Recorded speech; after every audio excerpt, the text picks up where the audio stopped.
देखो ध्यान से सुनिए, क्वेश्चन क्या पूछेंगे, 1 से 50 के बीच कितने जुड़वे अभाज्य संख्याएं हैं। तो आपको ढूंढना पड़ेगा कौन कौन ऐसे प्राइम नंबर है जिनके बीच दो दो का डिफरेंस आ रहा है। तो देखेंगे 3 और 5 आएगा सर, 5 और उसके बाद देखते जाइए, 5 और 7 आएगा सर, 11 और 13 आएगा सर, 17 19 आएगा सर, 29 31 आएगा सर, 41 और 43 आएगा सर, और ये तो आगे चला जाएगा। ठीक है, तो आपको याद रखना है 50 तक के मैंने बोला। तो कितने जोड़े मिल गए आपको, जुड़वा भाज्य संख्या, 1 जोड़ी, 2 जोड़े, 3 जोड़े, 4 जोड़े, 5 जोड़े, 6 जोड़े मिलेंगे सर। ऑप्शन दिया रहेगा, ऑप्शन में दिया रहेगा 6, B5, C9, D15।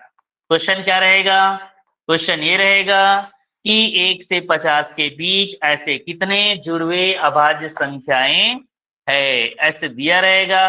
तो सारे बच्चों को पहचानने आना चाहिए। सर ने बता रखा है ऐसे प्राइम नंबर को लेना है जिनके बीच केवल 2 का डिफरेंस है।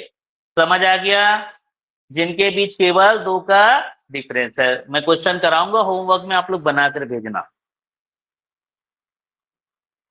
इससे रिलेटेड क्वेश्चन आ सकता है।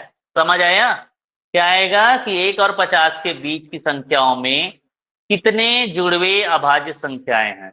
तो पेयर बनाना है, 3 और 5 2 का डिफरेंस, 5 और 7 2 का डिफरेंस, 11 13 2 का डिफरेंस, ठीक है, 17 19 2 का डिफरेंस, 29 31 2 का डिफरेंस। ये सब प्राइम नंबर्स है, अभाज्य संख्याएं हैं।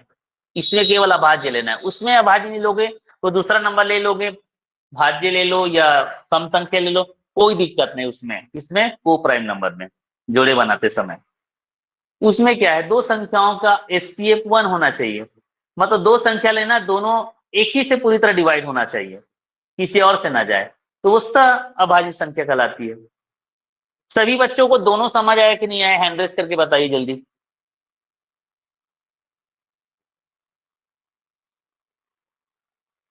चलिए 18 15 सब आज समझ आ गया। कोई भी दो नंबर लेना है, दोनों नंबर केवल एक से पूरी तरह डिवाइड होना चाहिए। दोनों नंबर कुछ भी हो सकता है, जरूरी नहीं कि उसमें केवल प्राइम नंबर ही लो, ठीक है, मतलब अभाज्य संख्या ही लो।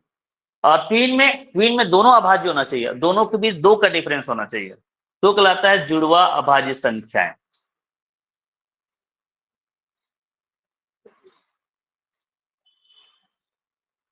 चलिए हो गया, जल्दी 66 में से 23 किए हैं हैंड रेस्ट, सबको करना है जी, सभी बच्चे करिए, तभी तो मैं आगे बढ़ूंगा ना, आपको समझ आ रहा है मेरी बात। ओके ठीक है, चले आगे बढ़ते हैं फिर। अब आगे बढ़ते हैं बच्चों, अब पढ़ते हैं भाज्य संख्याएं, कंपोजाइट नंबर्स।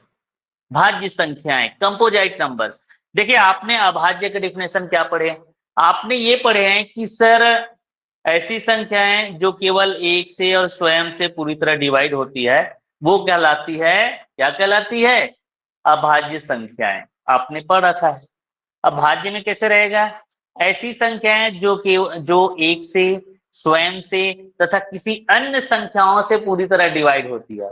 एक से तो होगी, स्वयं से तो होगी, तथा किसी और से डिवाइड हो जाएगी, तो वो कहलाता है भाज्य संख्याएं, कंपोजाइट नंबर्स। समझ आ गया, देखिए लिखा हुआ है, ऐसी संख्याएं जिनके दो से अधिक गुणनखंड होते हैं, ये भी लिख सकते हैं, उन्हें भाज्य संख्याएं कहते हैं। Number that have more than 2 factors, मतलब मीनिंग तो वही है, ऐसी संख्याएं जो एक से, स्वयं से, इसको भी चाहे लिखना चाहे तो लिख सकते हो जो मैं बोल रहा हूं, ऐसी संख्याएं जो एक से, स्वयं से तथा किसी अन्य संख्याओं से डिवाइड होती है, विभाजित होती है, भाज्य संख्याएं कहलाती है। जैसे मैं अगर लूं सबसे छोटा भाज्य संख्या 4, देखो 4 किस किस से पूरी तरह डिवाइड होगी, 4 का अगर फैक्टर निकालोगे तो देखो 2 दूना 4, ठीक है, और किससे जाएगा, 2 2 से जाएगा, 2 एकम 2, और ये 1 हो जाएगा। कितने फैक्टर्स मिल रहा है, 1 2 3, 2 से अधिक फैक्टर आए ना, 1 2 3, मतलब 3 संख्या से हम 4 को डिवाइड कर सकते हैं। कितने संख्याओं से 4 को डिवाइड कर सकते हैं, 3 संख्याओं से। एक मिनट, मतलब ऐसी संख्याएं, ध्यान से समझिए, ऐसी संख्याएं जिसको मैं स्वयं से, एक से, स्वयं मतलब खुद से, एक से तथा अन्य किसी और से डिवाइड करता हूं, जिसमें 2 से अधिक फैक्टर्स मिलते हैं, वो कहलाता है भाज्य संख्याएं, इसमें ज्यादा अच्छे समझोगे आप लोग। भाज्य संख्याएं एक और स्वयं के अलावा अन्य संख्याओं से विभाज्य होती है। देखो यहाँ पे लिखा हुआ है ना, लिख लो जल्दी से। उसके बाद composite numbers are divisible by numbers other than 1 and itself. चलिए लिखिए, जल्दी नोट करिए।